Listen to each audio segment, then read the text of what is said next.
This is getting ridiculous. An article comes out highlighting the potential of Jaylen Brown heading to the San Antonio Spurs. Though he is a good fit on the roster, the price tag is entirely too much, and we're going to break it down here on Spurs Digest with your host, Keenan Warner. And if you guys haven't yet, make sure you guys take a spur of the moment to get every Spurs moment by hitting that subscribe button so you don't miss all the great content we have coming for you. But let's just get right underway. Blockbuster NBA trade idea pairs Jaylen Brown with Victor Wembanyama. The idea of that is great. Jaylen Brown is one of the better players in the game. He is one of the best two-way players in the game and one of the best second options in the game. So you pair that along with Wemby and De'Aaron Fox, he fits seamlessly. But we're going to get in why I think this is ridiculous. The package for Jaylen Brown and everything that comes with him is just way too much for the San Antonio Spurs. But the Spurs are looking to become a legitimate playoff contender with Wemby having finished his second year in the NBA. While he took a major step this past season, becoming an all-star, the Spurs have made a blockbuster deal to acquire De'Aaron Fox at the trade deadline. Fox trade now gives the Spurs two legitimate stars to improve next season, but the Spurs may not be satisfied. After landing the number 2 pick and the 14th pick in this year's NBA draft, the organization has been involved in plenty of trade rumors surrounding superstars such as Giannis and Kevin Durant. We've heard Lauri Markkanen. We've heard many people have been circulating with the San Antonio Spurs. Why? San Antonio Spurs, the most advantageous position to be in right now, and the place that you want to go and play because you get to play against an alien, play with an alien in Wemby. You get to live in a state with no income tax, and you get put in a position where you could be good for a long time, especially if you're a young player. But in a recent mock draft from Bleacher Report's Jonathan Wasserman, the Spurs have given a mock trade to get a third star, Boston Celtics forward Jaylen Brown, where the Celtics have suffered a second-round exit in this year's playoffs.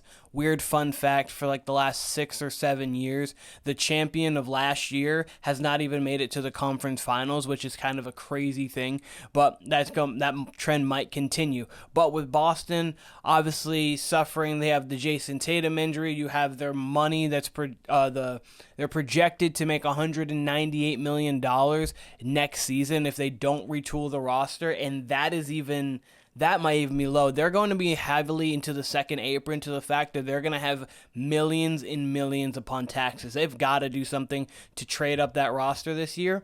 But this is a mock trade.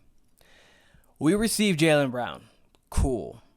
The Celtics received the number 2 pick, the number 14 pick, Devin Vassell, Keldon Johnson, Jeremy Sochan, a 2030 first-round pick, whether it's the Spurs one, the Dallas one, or the Minnesota one, between the pick swap.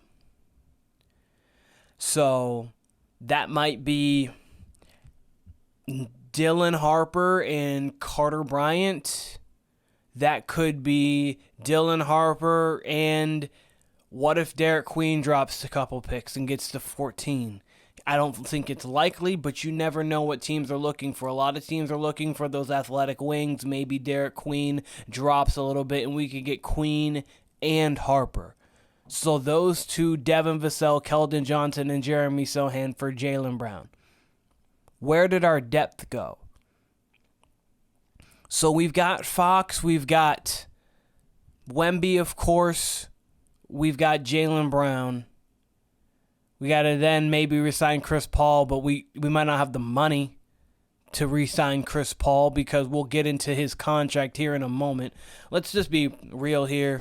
Let's give ourselves Jaylen Brown. We know how he's an elite player. Like, he is an elite high-level player. 22 points a game, 6 rebounds, close to 5 assists, shoots 46% from the floor, 32.4 from 3. He's been a streaky three-point shooter throughout his career, but he can shoot the 3 and stretch the floor at a pretty high level, one that you have to absolutely respect. And when he does get hot, he can get rolling from the outside. So he's someone that obviously would fit this roster well. But for that is insane. For that is really insane. But Dylan Harper, the consensus number 2 pick behind Cooper Flagg, predicts that Carter Bryant, that was who I was just talking about there, goes at 14. But Boston would get in the mix with established players and assets for the future and a potential deal. This would be great for Boston. I mean, you're already semi-punting on next season because you're not winning the championship without Jason Tatum, and he's going to be out for the year. So then you go into next year with Keldon Johnson. You go into next year with Keldon Johnson, Jeremy Sochan, Devin Vassell, along with Derek White. You probably get rid of Kristaps Porzingis within this deal, or you have Kristaps Porzingis and maybe Drew Holiday there. That's a team that's going to be a 6 seed, 7 seed, roughly around there. Team can play, especially in the Eastern Conference. And then next year you get Jason Tatum to go along with that. That's also not, I didn't even mention the rookies that are going to be there. Like, that team is going to be great, and then they would move forward great. So cool for Boston. No for the Spurs. Absolutely not for the Spurs. And it would make us an immediate contender, yeah, but we're borderline an immediate contender now. Like, when we get Dylan Harper, that plus Castle, plus Fox, plus Wemby, plus Sochan, that's a really good starting 5. Or Harrison Barnes insert there so we have more shooting. You get Sochan coming off the bench with Keldon Johnson. You move off of Devin Vassell. You get some ancillary pieces there. You get a couple of role players that can play alongside of Wemby and everybody else to come off of the bench. Do you know what you have? A contender. We see what the Thunder are. The Thunder are a bunch of superstars. What the Thunder are is a team that has 9 or 10 deep of guys who can just consistently rotate, come in there, play tenacious defense, and shoot from the outside. We get a couple of wings like that. I mean, we could get that at the 14th pick with a Carter Bryant. We get that at the 2nd pick. We have Dylan Harper. We have a guy who can facilitate. Plus, he also shoots well on corner spot-ups and wing spot-ups. You put yourself in a position where you're essentially about as good as you would be with Jaylen Brown. He would be better for this next season. He would make your team a little bit better for next season. But in 2, 3, 4 years, not trading him would make us even better.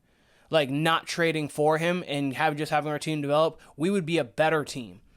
And the last point that I want to make on this is, or 2 points actually. One, we're going to have to be paying Wemby here in a couple years, and De'Aaron Fox is going to need a contract extension here in the near future. It's a lot of money. That 28-29 season, Fox, Wemby, and Brown themselves will probably put us over the first apron, which means our role players will probably land us over the second apron. Can we compete? Of course. Of course we'd be competing. I mean, when you have Wemby now, you're going to be competing every year for a playoff spot, and when he even develops even more, you're going to be competing every year for a championship. But, yeah, that's going to put us in financial hell. It's going to be 31% of the league cap, presumably, as of the cap right now, in 28-29. Yeah, no. And 2, we see what this trade is. This 2, the 14, Vassell, Keldon Johnson, Sochan, and a 2030 pick for Jaylen Brown. Harrison Barnes, Keldon Johnson, Jeremy Sochan, the 2, the 14, the 2027 Atlanta pick, 2029 first-round pick from the Spurs, 2031 first-round pick. That's for Giannis.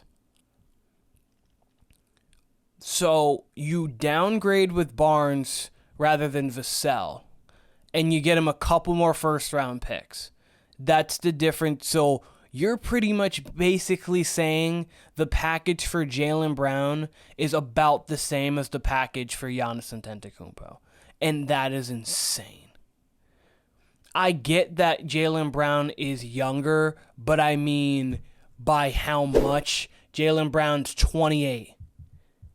Giannis is 30, 31. So by 3 years. And Giannis is 30, 12, and 6. While Jaylen Brown right now is 22, 6, in about 5. There is no need for us to give us Giannis-level compensation for Jaylen Brown. That trade is ridiculous because of the fact that there is no need to give up that much. But I'm done. I don't need to highlight that anymore. It's ridiculous. But let me know in the comments if you think it's as ridiculous as I am, or if you actually believe that this trade would help propel us into a better position than we would be without the trade, or if we traded for another superstar. But this has been Spurs Digest with your host, Keenan Warner. I appreciate all of you guys, and I hope that I can see all of you guys very soon.